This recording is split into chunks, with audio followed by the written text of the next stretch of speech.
They never expect the quiet one to be the disruption.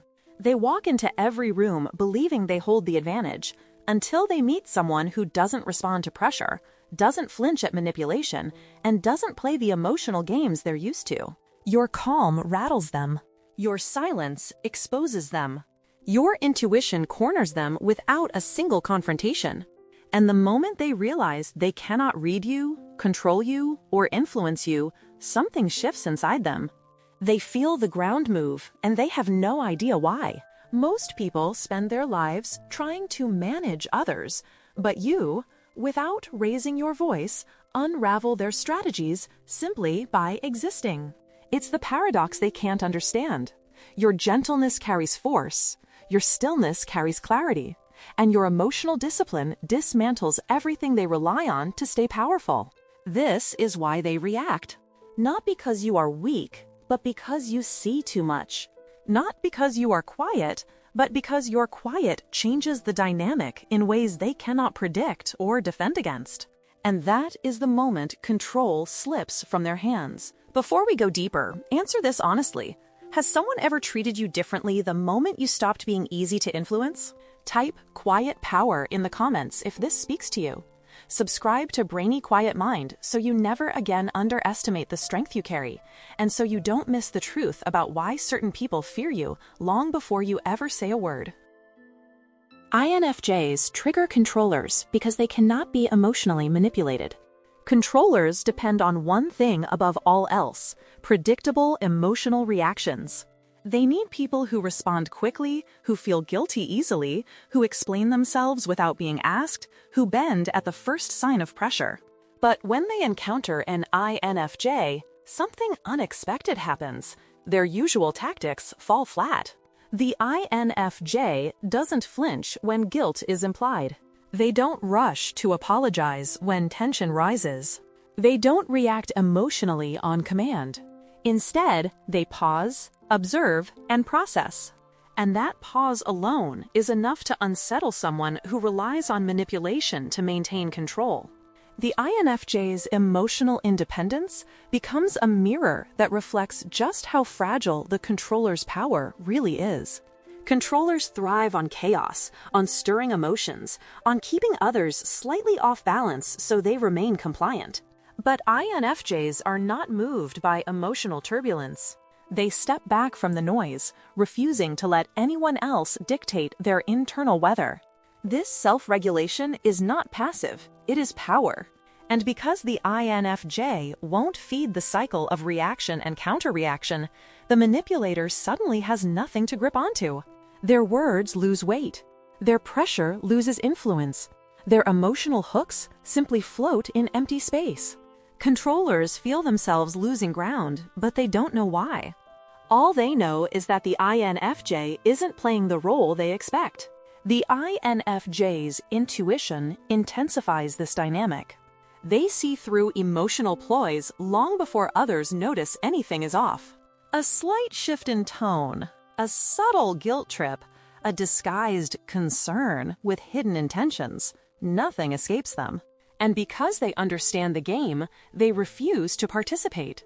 This refusal is not loud, but it is definitive. The INFJ's stillness becomes a boundary. Their silence becomes a shield. Their clarity becomes a threat to anyone who survives by bending the emotions of others.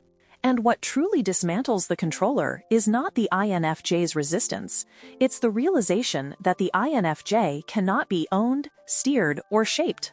The INFJ stands rooted in their own inner compass, immune to coercion, guided by perception that cuts through manipulation like glass. The controller feels exposed, powerless, and strangely afraid, not of the INFJ's actions, but of their unshakable emotional freedom. Their calm presence exposes the insecurity behind controlling behavior.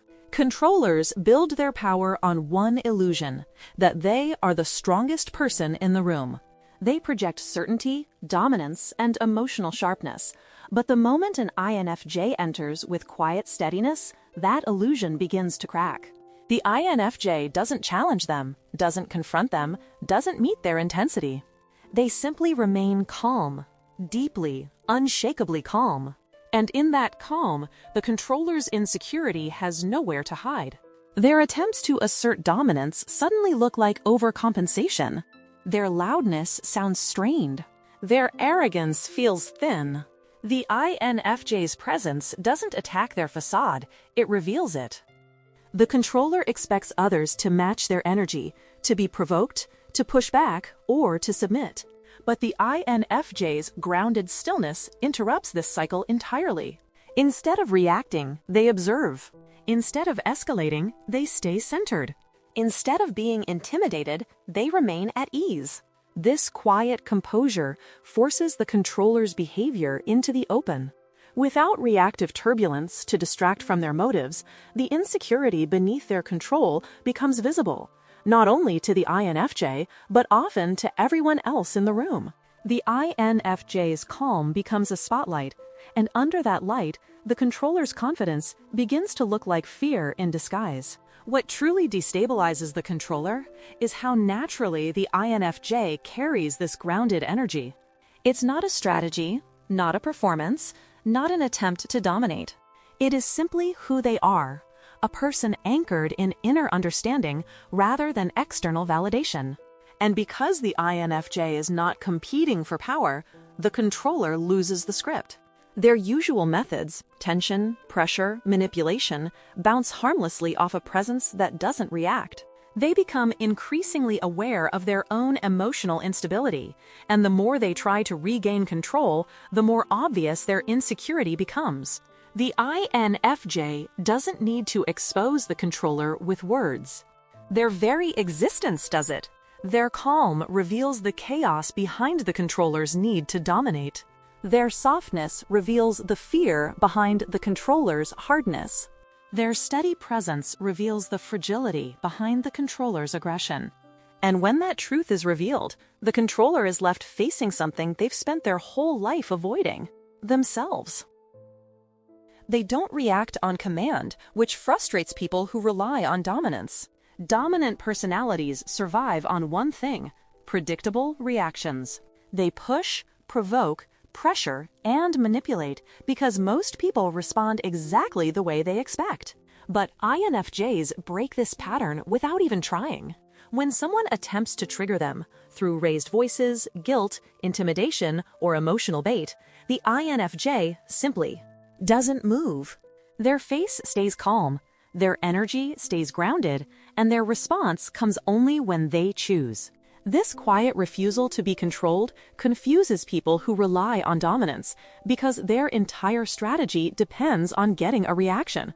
When the INFJ doesn't flinch, doesn't argue, doesn't collapse, doesn't explode, the dominant person loses their leverage entirely. The frustration comes from the power shift that happens in silence. Controllers expect escalation. They know how to win fights, how to overpower emotion, how to drown others in noise. But they don't know how to handle someone who won't enter the arena at all. The INFJ's stillness becomes a mirror, reflecting the other person's aggression back at them. Every attempt to provoke the INFJ only highlights the controller's own volatility. The INFJ's composure turns the situation inside out. The loud person now looks unbalanced. The pushy one looks insecure. The manipulator looks desperate. And because INFJs respond slowly, carefully, intentionally, the dominant personality realizes they have no grip on their emotional state. What makes this dynamic even more unsettling is that the INFJ's resistance isn't rebellious. It's not a tactic. It's a natural response from someone who has learned the cost of emotional chaos. They don't react because reaction has been weaponized against them in the past. They don't respond on command because they refuse to let someone else dictate their emotional rhythm. Their stillness is not passiveness, it's mastery. And the moment a dominant person senses they can't pull emotional strings, their entire power structure collapses. They feel exposed, ineffective, and strangely small. Because nothing threatens a controlling personality more than someone they cannot move. Their intuition detects hidden motives long before they're spoken. INFJs move through the world with a kind of perceptiveness that makes even well-hidden intentions feel transparent. They don't need someone to confess their motives. They feel them in the pauses, in the tone, in the micro-hesitations people think go unnoticed. A controlling personality might enter a conversation convinced they're the one holding the psychological upper hand, but the INFJ has already read the room before a single strategy is deployed. They sense when someone wants power rather than connection. They feel when a question carries an agenda. They recognize when kindness is a mask, when pressure is disguised as concern, when attention comes with strings. To the INFJ, motives are not mysteries. They're echoes beneath the surface, loud enough for someone with intuition tuned like a radar. What makes this so disarming for controllers is how quietly the INFJ notices. They don't confront. They don't accuse. They simply shift internally, pulling back, observing more closely, disengaging piece by piece. And this silent withdrawal confuses the manipulator. They cannot find the moment where their tactic was revealed. They cannot detect the instant the INFJ figured them out. All they sense is that their influence suddenly stops working. Their hooks don't land. Their emotional traps don't trigger reactions. Their attempts to provoke fall flat. The INFJ has already stepped mentally outside the situation, watching with calm clarity from a place the controller cannot reach. This intuitive perception is not something the INFJ switches on. It is woven into their nature. Their mind runs patterns in the background, connecting subtle cues that others overlook, changes in breathing, inconsistencies in stories, emotional shifts that contradict words. They feel dishonesty even when it is wrapped in perfect logic. They spot manipulation even when it is disguised as affection. They sense danger even when everyone else sees charm. By the time a controlling person reveals their true intention, the INFJ has already traced the outline of it. They anticipated the move long before it arrived. And the most unsettling part for those who try to control them is this: the INFJ doesn't need proof to protect themselves. Their intuition alone is enough to step back, detach, and quietly remove the power the other person believed they had. A controller can deceive many people, but rarely an INFJ. Controllers lose power because the INFJ won't engage in ego battles. People who rely on control expect every interaction to be a tug-of-war. They enter conversations prepared to dominate, manipulate, or outmaneuver. But INFJs don't pull on the rope, they let it drop. And in that single, quiet refusal, the controller loses the very battlefield they depend on. INFJs don't fight for attention. They don't compete for dominance, and they don't waste energy proving themselves. This absence of ego creates a vacuum that exposes how much the controller's power depends on reaction. When the INFJ doesn't take the bait, doesn't rise to the provocation, doesn't enter the emotional arena, the controller's tactics collapse under their own weight. Ego-driven personalities mistake conflict for strength. They believe whoever shouts loudest wins. Whoever pushes hardest controls the room. But the INFJ's calm disarms this entire dynamic. Instead of meeting force with force, they respond with clarity. Instead of arguing for validation, they offer silence. Instead of defending their position, they observe. And very quickly, the controller realizes they are wrestling their own shadow. The INFJ is not resisting, they are simply not participating. This is why controllers become frustrated. They need ego engagement to maintain power, but the INFJ's refusal strips away their influence like air from a fire. What makes this even more destabilizing is that the INFJ's withdrawal is not submissive, it is strategic. They choose peace over ego, understanding that true power does not require performance. They understand which battles matter and which ones are traps set by insecure people desperate for control. So when an INFJ steps back, the controller loses the ability to dictate the emotional rhythm. Their accusations lose impact. Their pressure loses direction. Their intensity becomes embarrassing, highlighted by the contrast of the INFJ's stillness. In the end, the controller is left exposed by their own behavior. Without someone to fight, they look unreasonable. Without someone to provoke, they appear unstable. Without someone to dominate, their power evaporates. And the INFJ, without raising their voice or asserting dominance, walks away with their integrity intact, proving that strength rooted in self-awareness will always outlast strength rooted in ego. The INFJ's silence creates psychological pressure that reveals truth. Controllers expect resistance, argument, and emotional noise. They know how to navigate chaos. What they cannot navigate is the cold, steady mirror of INFJ silence. When an INFJ goes quiet, they aren't surrendering. They aren't avoiding. They are watching. And that silence becomes a pressure stronger than confrontation. It forces the other person to sit with themselves, without distraction, without a target to blame, without a reaction to latch onto. In that quiet space, truth begins to leak out. Motives show. Insecurities rise. Lies unravel. Controllers feel their own behavior echoing in the stillness, and for the first time, they can't hide behind noise. This psychological pressure works because the INFJ's silence has intention behind it. They are not mute, they are measuring. They are noticing the shift in facial expressions, the stumbles in speech, the agitation that grows when manipulation doesn't land. They are studying the emotional landscape the same way others study maps. A controlling person expects their target to fill the silence, to rush to explain, to smooth tension, to surrender their emotional space. But the INFJ holds the pause. And in that pause, the controller realizes something terrifying. The INFJ sees more than they admit, understands more than they reveal, and refuses to be moved by force. The silence becomes a boundary they cannot cross. As the INFJ remains still, truth begins to surface without effort.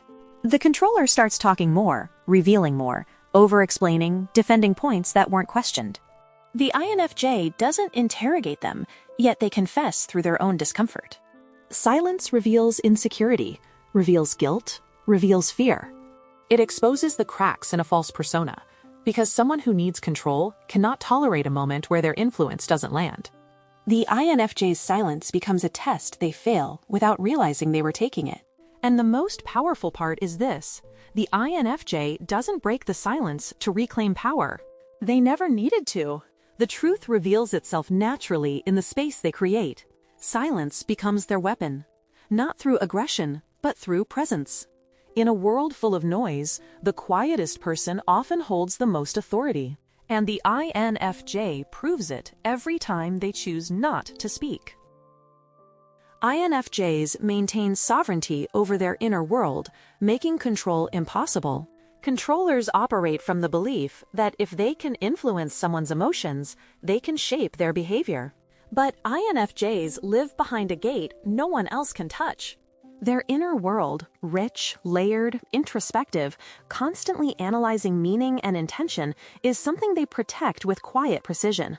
No matter how much pressure is applied, no matter how loud the environment becomes, no matter what emotional tactics are used, the controller never gains access to the INFJ's core. They might provoke a reaction from others. They might stir insecurity, confusion, or compliance. But an INFJ? Their emotional landscape belongs to them alone. And this unshakable sovereignty is what makes control impossible.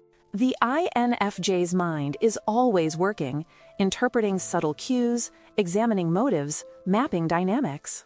They are 3 steps ahead in silence, 10 steps deeper in understanding. A controller may believe they've set the tone of the interaction, but the INFJ has already read beyond the words and into the intention behind them. Their perception shields them from manipulation long before it even begins. They sense misalignment instinctively, pulling back not in fear but in clarity. And because they recognize emotional danger early, they withdraw their inner self even while appearing outwardly calm and engaged. This internal autonomy is not rebellion, it's survival wisdom born from years of observing human behavior. INFJs know the cost of letting the wrong people influence their emotions. They've felt how draining manipulation can be, how suffocating it is when someone tries to rewrite their truth. So they build themselves from within, strong boundaries, emotional discipline, a deep-rooted sense of identity.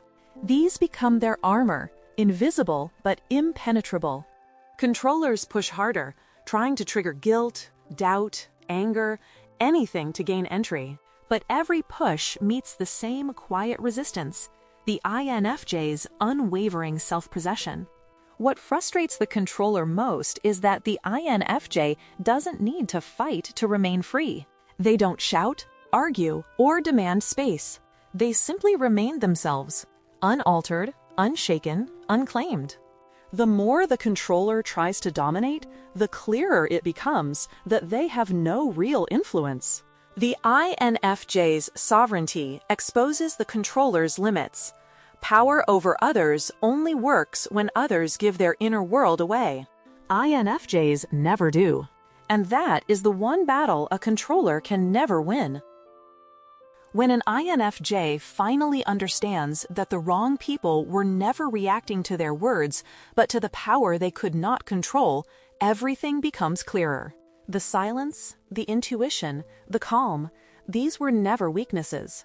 They were the shield, the compass, the inner sovereignty that kept the INFJ untouchable long before anyone realized it.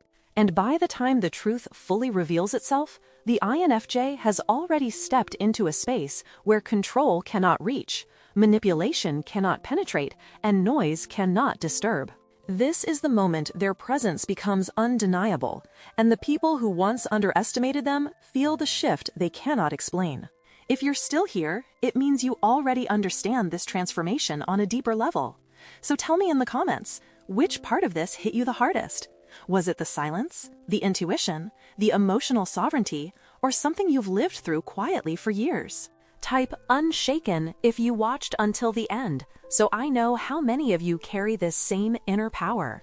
And if you're new here, subscribe to Brainy Quiet Mind, because missing the next chapter means missing the truth about yourself you've been waiting to hear.